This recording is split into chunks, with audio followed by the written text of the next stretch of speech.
o progresso, o melhoramento do laboratório.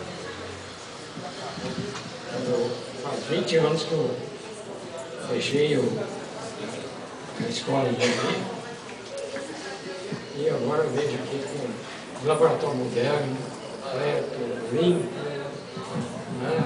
Tudo muito prometendo que haverá condições de pesquisa e ensino de alto grau.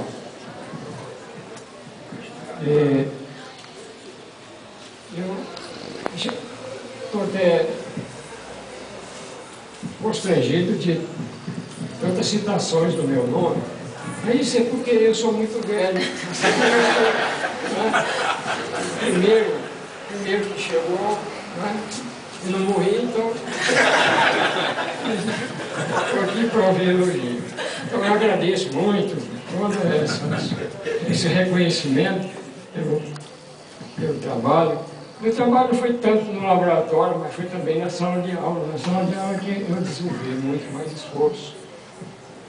Produzi material didático, grande dificuldade, mas produzi. E recebi reconhecimento de vários grupos.